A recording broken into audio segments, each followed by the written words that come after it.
HITC Sport. Alright, let's take a look at every Premier League club and find their most unbalanced squad of the last 20 years. You all know what an unbalanced squad is. Essentially where the manager has strengthened one part of the team but sort of neglected the rest. A bit like most local gym rats who neglect leg day. They sort of end up looking like a squashed tube of toothpaste. Arsenal 06-07. The first few years where Arsenal began to trip on their heavy invincible status. Now they were getting roughed up on the road on an almost fortnightly basis, largely down to their top heavy squad. Sure, they were great going forward. Robin van Persie, Thierry Henry, Emmanuel Adebayor, and teenage Theo Walcott. Even the Brazil star Julio Baptista. Great. Then try and look at their defence without throwing up. Ashley Cole had been sold to Chelsea. William Gallas wasn't much of an upgrade. Kolo Toure was an accident waiting to happen, and yet he was probably the best defender of the bunch. Philippe Senderos got 25 games that season. This was a man who Martin Harewood probably fancied his chances against. Never mind the likes of Drogba. Who else was there? Johan Juru, the headless chicken that was Gael Clichy, the bang average pair of right backs in Emmanuel Aboué and Justin Hoyt. I don't get it. Presumably Arsenal were paying top dollar for some of the best defensive scouts in Europe. How could they possibly think this assortment of misfits was acceptable? Aston Villa 10-11. Okay, let's go to the first half of Aston Villa's 10-11 campaign. Listen, Martin O'Neill had left the club in good shape. Their defence was decent. Luke Young, Stephen Warnock, James Collins, Hamid Bey, Carlos Cuellar, Kieran Clark and Lord Richard Dunn. Proven top flight defenders who could keep a clean sheet. They'd even bring in Kyle Walker on loan from Spurs that season. They were strong in that area. Up front, they weren't. Right, where do we start? A 32-year-old Emil Heskey, a desperately out of form Gabriel Igbonlahor, 3 goals Aussie. What was he doing? Scoffing a box of Jaffa cakes every night before bed? John Carew was terrible. No goals in 10 games, including a skied penalty at Newcastle that he was actually banished on loan to Stoke for the second half of the season. No wonder they took 20 million quid at Sunderland for Darren Bent in January, and even he didn't turn out to be any good at Villa Park. Bournemouth 15-16. Alright, Bournemouth's attacking talent during the 15-16 campaign. Their first season in the top flight, it was through the roof. They were stuffed with Callum Wilson, Josh King, Jan Kermorgant, he was good in the championship, alright, and Glenn Murray. The rest of their squad was, nothing really to write home about. Brighton 19-20. I mean, look at Brighton's squad this season. Solid at the back, but a bit light in midfield and up front. I don't know, maybe this isn't the greatest example of an unbalanced squad, but still, I think we can all agree Brighton's defence is the best part of their team. By quite a bit. Burnley 11-12. What happens when you give Eddie Howe an unbalanced squad to work with in the championship? He finishes 13th with Burnley. It would have been strange to see the Clarets under Howe. Did Burnley actually attempt to play nice football instead of resorting to kicking lumps out of the opposition? What a strange world that must have been. To be fair, they were well stocked in defence. Kieran Trippier, Michael Duff and Ben Mee. Up front there was Jay Rodriguez, Danny Ings and Charlie Austin. Great. Just a shame they had literally nothing in midfield. Chelsea 13-14. If you go through 8 managers in 5 bastard years, you're always going to end up with a weirdly skewed squad.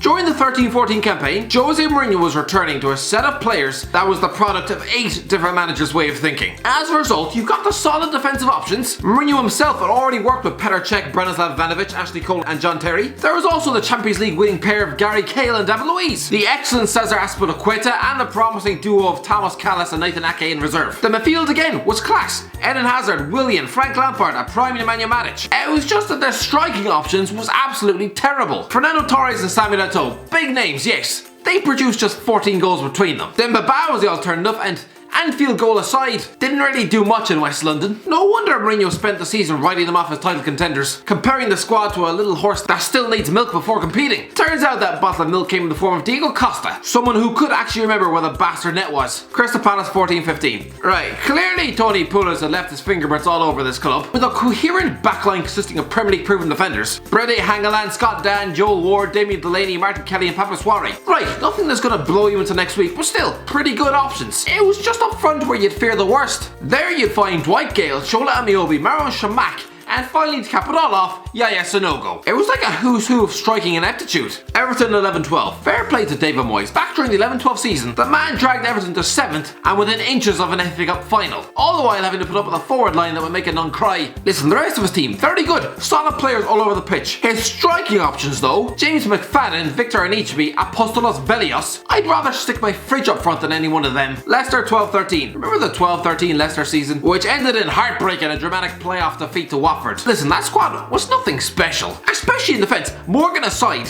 they had Richie Delat, Paul Konchesky, Zach Whitbread and Sean St. Ledger. Each one would have been laughed out of the Premier League. But up front, you couldn't move for Premier League quality strikers. When you're having to start both Jamie Vardy and Harry Kane on the same bench in a championship playoff semi-final, that's how you know. The big names up front in that squad were proven championship goal machines and David Nugent and Jermaine Beckford, the likes of Paul Gallagher, Chris Wood and Martin Waghorn were also waiting. Jeffrey Schlupp at the time was an up-and-coming teenage striker offered trials at Man United. Yeah, they were pretty well stocked up front. Liverpool 14-15. I like to think of this season as the hangover to that failed title bid. A failed title bid that might yet end in a trophy thanks to Man City. Take one look at this Liverpool midfield. Philippe Coutinho, a man who'd later command a fee of £120 million. Steven Gerrard, former Champions League winning captain. Jordan Henderson, future Champions League winning captain. Adam Lallana, Emre Can, even Joe Allen. Future £50 million man Raheem Sterling on the wing. That was a midfield to make Liverpool fans froth at the mouth. And then you look at their defence, oh good lord. First of all, you've got the twin evils of Glenn Johnson and Jose Enrique at full back, both of whom were about as erratic as drunk pigeons. Your centre back options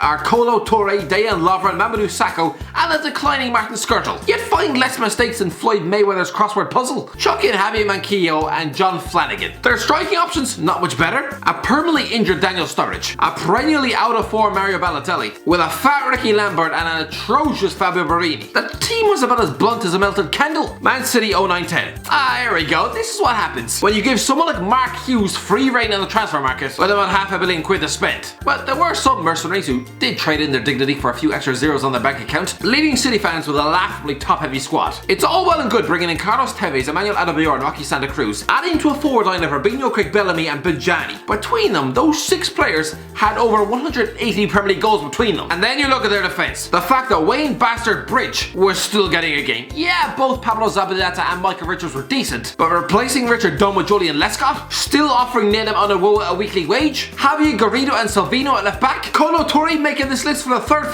time, Man United 14-15. Well, this just didn't make an iota of sense. When Louis van Gaal was handed the reins of power at Manchester United, he was tasked with the job of recuperating a shell-shocked club. Van Gaal was supposed to restore a bit of sanity. Yeah, 12 players were immediately shown the door, but good God, did he assemble the squad blindfolded or something? By the end of the window, Man United were more top-heavy than Johnny Bravo, boasting a forward line of Robin van Persie, Radamel Falcao, Wayne Rooney, with club record signing Angel Di Maria attacking from the wings. Did he not think instead of blowing half the budget on a croc centre forward from Monaco, maybe just chuck a few quid on the back line consisting of Marcos Rojo, Chris Smalling, Tyler Blackett and Phil Jones. Newcastle 0506. Well, that's pretty simple. Go back to Graham Souness's first full season at Newcastle, the 0506 campaign. After 2 full transfer windows under his belt to sort out the mess on Tyneside, what did he end up with? A forward line comprised of both Alan Shearer and Michael Owen, with the likes of Albert Luque, one of the hottest rated strikers in Europe, sitting on the bench in reserve. It's a set of striking options that arguably belong to a club in the top 4. The reason why Newcastle weren't competing for Europe becomes apparent when you look at their laughably bad defence. Honest to Christ, their best defender was Stephen Taylor. There were John Along Boomsong and Titus Bramble, 2 of the worst defenders Premier League has ever seen. Craig Moore, Peter Ramage, Celestine Babayaro and aging Stephen Carr. How did the powers that be at Newcastle actually think they would be challenging for the top 4 or even the top 10?